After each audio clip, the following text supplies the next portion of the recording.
যেই নাহিদ ইসলাম নিজে স্লোগান দিয়েছে বঙ্গবন্ধুর বাংলায় বৈষম্যের ঠাঁই নাই, সেই নাহিদ ইসলাম কি করে বলে যে বঙ্গবন্ধু এই হাজার হাজার লক্ষ লক্ষ লোক মেরেছেন? পাকিস্তান থেকে আলাদা হলো কেন? ভারত বিরোধী আন্দোলন করতে হবে। এই ভারত বিরোধী আন্দোলন করতে করতে কি করেছে? টিকা পর্যন্ত আনেনি, কারণ ভারত থেকে আনতে হবে বলে। আওয়ামী লীগের আমলে জঙ্গি বলে বিশেষ করে ইসলামী লেবাসদারি যারা, তাদেরকে জঙ্গি বলে হত্যা যোগ্য করে তোলা হয়েছে। আপনি কি বলবেন? এবং তিনি বলেছেন যে যাদের যতগুলো হত্যা হয়েছে সেগুলো তিনি বিচারও চেয়েছেন। আপনার বিশ্লেষণ শুনতে চাই।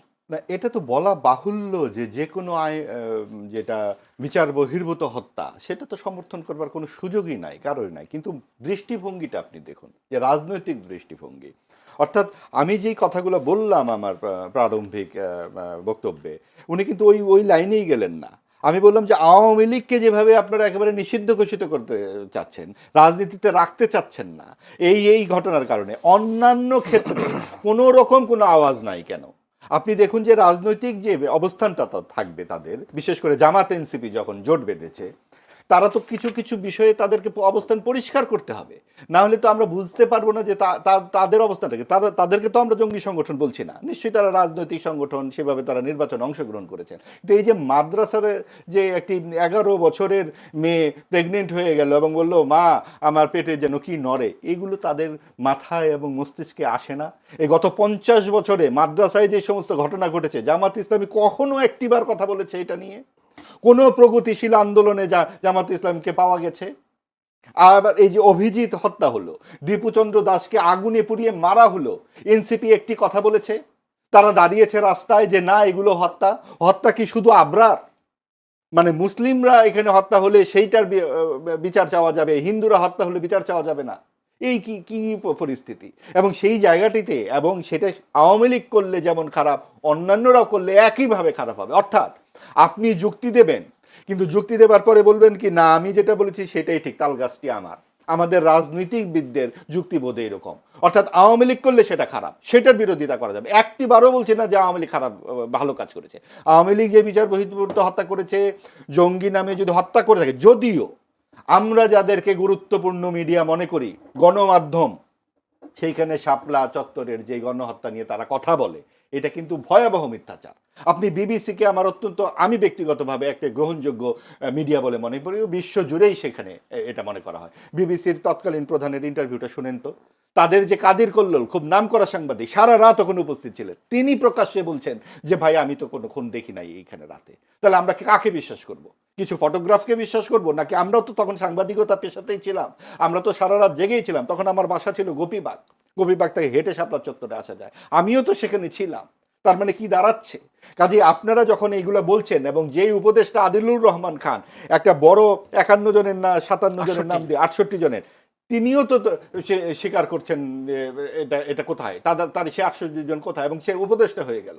কাজে এর মধ্যে যে রাজনৈতিক চালগুলো, এবং আওয়ামী লীগ কিন্তু সাম্প্রদায়িকতাকে পৃষ্ঠপোষকতা করেছে।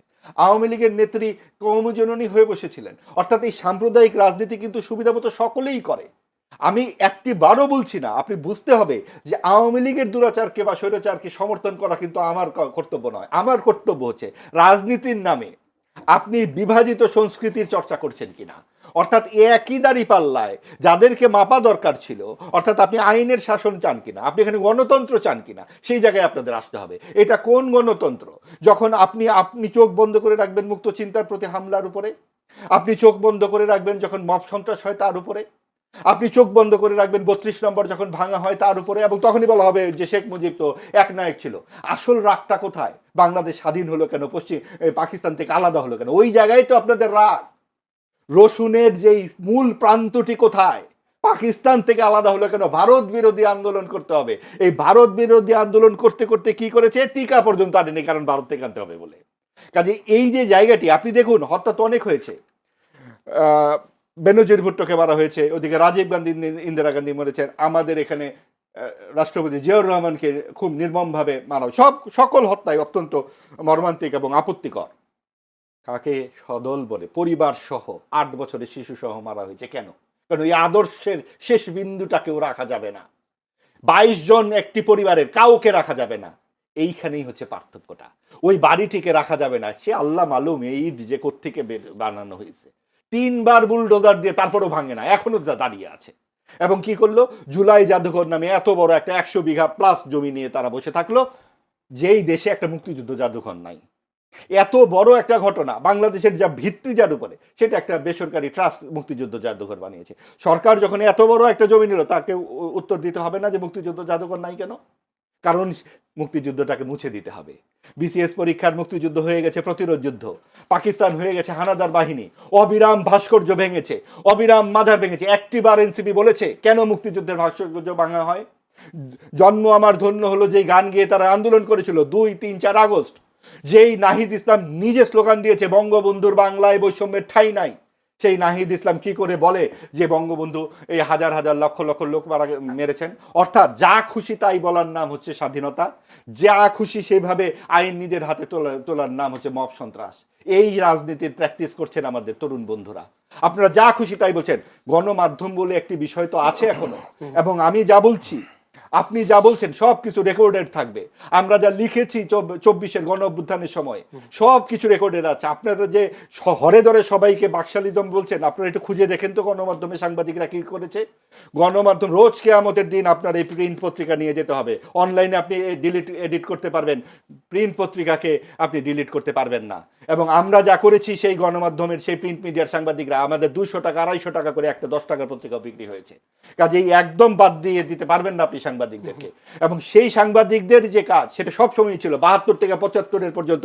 আপনি সিরাজ শিকদার হত্যার কথা বলুন, আপনারা ওই যে কি জাল পড়া কি কার কথা যেন বলা হয়, যে সংবাদে ছাপা হয়েছিল, হ্যাঁ 74-এর দুর্ভিক্ষ, এই বিষয়গুলো সদ্য একটি স্বাধীন দেশ যার বিরুদ্ধে আমেরিকা 7ম নৌবহর পাঠিয়ে দিয়েছে, পাকিস্তানের মতো এরকম একটা বিশাল সেনাবাহিনী, যেখানে বাংলাদেশের কি অবস্থা ছিল, যেখানে স্বয়ং জিয়াউর রহমান তার প্রবন্ধে বলেছেন একটি জাতির জন্ম, যে আমরা যখন বঙ্গবন্ধুর অনুরাগী এবং আমাদেরকে বলা হতো পূর্ব পাকিস্তানিদেরকে সব ভারতের দালাল, যেহেতু বঙ্গবন্ধুকে নেতা মানে এবং ভারতের দালাল, এবং 7ই মার্চে বঙ্গবন্ধুর বা ভাষণটাকে আমরা গ্রিন সিগন্যাল হিসেবে মেনে আমরা যুদ্ধে গিয়েছি।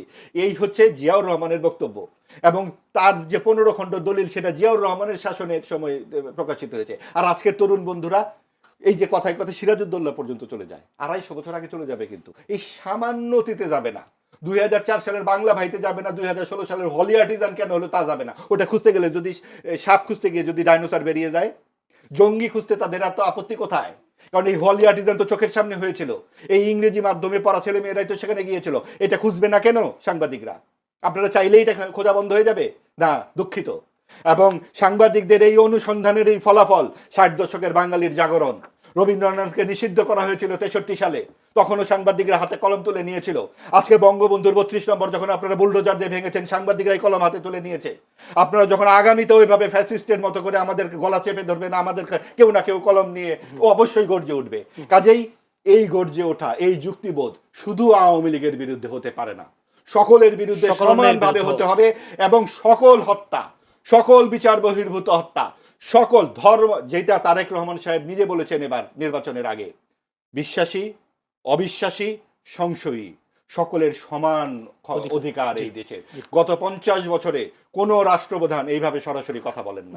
আমরা ধন্যবাদ জানাই তাকে, এবং তরুণ বন্ধুদেরকে বলি, আপনারাও এই ধরনের ইসলামিজম ছেড়ে একটা প্রগতিশীল রাজনীতির ধারায় ফেরত আসেন।